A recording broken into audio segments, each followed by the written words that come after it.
sekarang berada di halte ITS. Di sini kami akan mensurvei halte bus Surabaya di dekat daerah ITS. Terlihat di sini halte tersebut memenuhi fasilitas. Fasilitas tersebut ada toilet, ada tong sampah, dan juga tempat duduk untuk berteduh dari hujan maupun panas. Namun sangat disayangkan warga-warga masih membuang sampah sembarangan. Begitu. Terima kasih.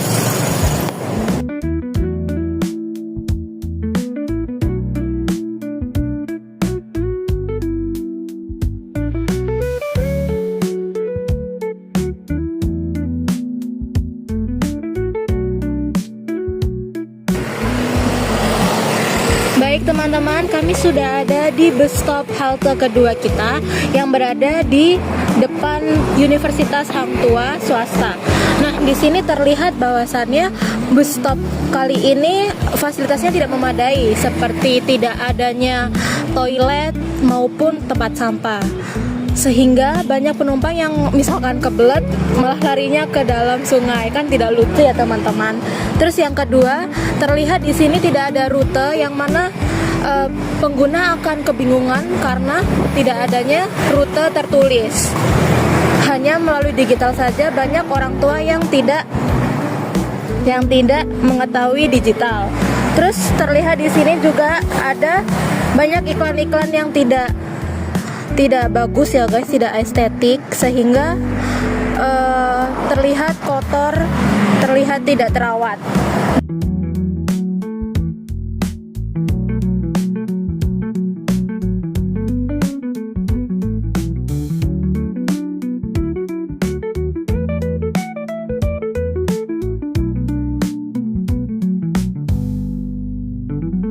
Perkenalkan, nama saya Thalia Kirana Wildiansyah dan kali ini saya akan membacakan latar belakang video Surabaya Bus. Nah, Surabaya Bus hadir sebagai solusi transportasi publik di kota Surabaya untuk mengurangi kemacetan dan memudahkan mobilitas masyarakat. Nah, dengan konsep unik, pembayaran menggunakan sampah plastik, lalu juga bisa dibayar dengan QRIS dan kartu. Program ini sempat mendapat banyak apresiasi. Namun, di balik inovasinya masih terdapat berbagai permasalahan yang dirasakan oleh pengguna. Salah satunya adalah perilaku beberapa sopir yang dinilai berkendara secara ugal-ugalan, lalu halte bus yang dilewati, lalu juga respon dari pelayanan yang kurang enak didengar. Nah, berdasarkan laporan di Detikcom, sejumlah pengendara mengeluh bus yang menyalip secara tiba-tiba dan membahayakan pengguna jalan lain. Nah, selain itu, fasilitas halte juga menjadi sorotan. Beberapa penumpang mengungkapkan bahwa kondisi halte kurang memadai dan waktu kedatangan bus sering tidak pasti dikarenakan mungkin adanya macet dan juga kecepatan bus yang berubah-ubah. Nah, sehingga menimbulkan ketidaknyamanan saat menunggu. Permasalahan ini menunjukkan bahwa meskipun Surabaya Bus telah menjadi langkah maju dalam transportasi publik, masih diperlukan evaluasi dan perbaikan agar dapat memberikan layanan yang lebih aman dan nyaman bagi masyarakat. Sekian dari saya. Assalamualaikum warahmatullahi wabarakatuh. Hai semua, perkenalkan aku Marsha Riwi Alzena. Di sini saya akan mewawancarai salah satu pengguna aktif Surabaya Bus. Mungkin KKM bisa perkenalan diri dulu. Halo semua, perkenalkan nama saya Muhammad Khairil Fitzi dan saya merupakan salah satu dari pengguna Surabaya Bus. Pengalaman saya sih Surabaya Bus ini udah cukup oke, tapi mungkin ada satu pengalaman pas itu pernah nunggu jadwal tapi bisnya itu tidak datangnya sesuai jadwal, jadi saya agak sedikit terlambat untuk berangkat.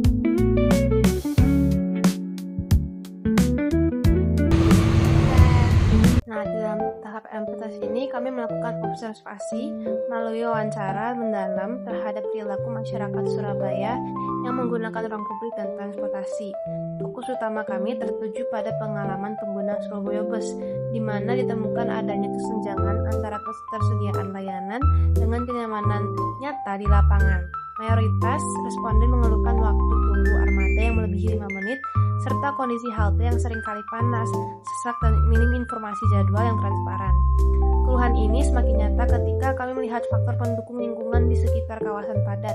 Di di mana keterbatasan infrastruktur seperti tempat sampah umum yang minim membuat area publik terasa kurang terawat, yang secara tidak langsung menurunkan minat warga untuk berlama-lama atau berjalan kaki menuju titik integrasi bus. Melalui observasi ini, kami menyimpulkan bahwa adanya dilema efisiensi, yakni warga sangat ingin beralih ke transportasi umum, namun faktor ketidakpastian waktu dan buruknya fasilitas penunjang di titik pemberhentian menjadi hambatan psikologis utama yang memaksa mereka kembali menggunakan kendaraan pribadi demi kenyamanan individu. Kami juga melakukan wawancara kepada beberapa pengguna di Surabaya, yakni mahasiswa dan pekerja. Kami menemukan beban psikologis pengguna yang harus menghadapi ketidakpastian, yaitu mulai dari kebingungan saat menggunakan aplikasi GoBis, rasa takut akibat perilaku supir yang ugal-ugalan, hingga keletihan fisik saat menunggu di halte yang seringkali hanya berupa papan penanda tanpa peneduh dari panas maupun hujan.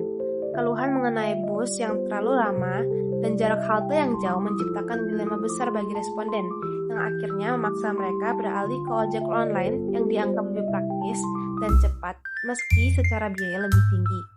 Masalah ini juga diperparah oleh kurangnya informasi rute fisik di lapangan, yang menyulitkan kelompok lanjut usia atau pengguna tanpa paket data untuk mengakses layanan. Permasalahan Surabaya Bus itu masih menjadi tantangan yang ada di Surabaya. Biasanya ada supir yang ugal-ugalan membuat penumpang itu merasa resah.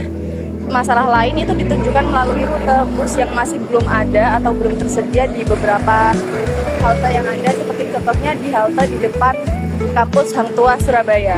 Terakhir, fasilitas yang masih belum lengkap seperti tidak adanya halte yang memadai, seperti yang tadi sudah dijelaskan pada pertama. Jadi untuk mengatasi permasalahan tersebut, hendaknya pemerintah Kota Surabaya menyediakan fasilitas yang lebih baik, kemudian SOP untuk supir bus juga diperbaiki lagi. Sekian, terima kasih. Wah, apa ini? Panduan penggunaan Boyo. 1. Tekan tombol tanya Boyo. 2. Ucapkan halo Boyo. Dan yang ketiga, ketika kolom berbicara muncul, ucapkan pertanyaanmu. Baiklah, aku akan coba.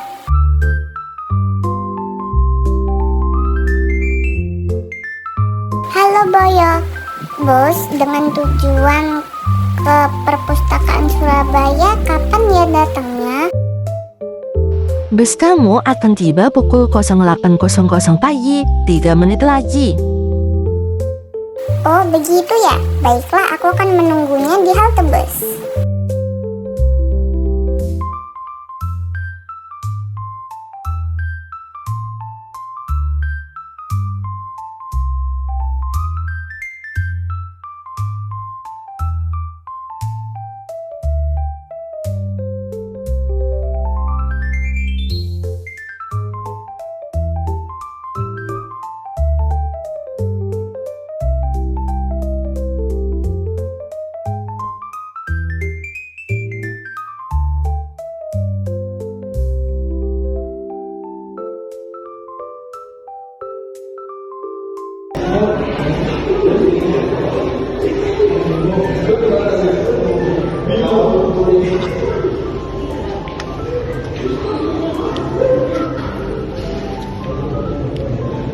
Ada tuh.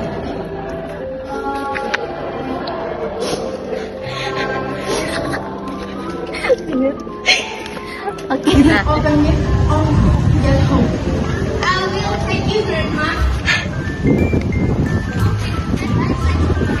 Udah. Kakaknya boleh perkenalkan namanya siapa dan kalau boleh tahu dari fakultas mana? Oke, perkenalkan saya Muhammad Farhan Adi Putra dari Fakultas Hukum Universitas Jawa Timur. Menurut kakak tadi, informasi yang sudah kita sampaikan itu sudah tersampaikan dengan jelas? Menurut saya sih udah disampaikan dengan jelas ya, apalagi desainnya itu juga sudah simpel banget, jadi mudah dimengerti. Oke, apakah ada saran mengenai UI kita? Oke, kalau sarannya mungkin karena dari ringkas dan simpel itu tadi, itu menurut saya kurang terlalu mendetail terkait aplikasi itu sendiri. Jadi saranku mungkin bisa ditambahkan sih apa yang perlu dijelaskan lebih detail lagi, seperti itu. Terima kasih.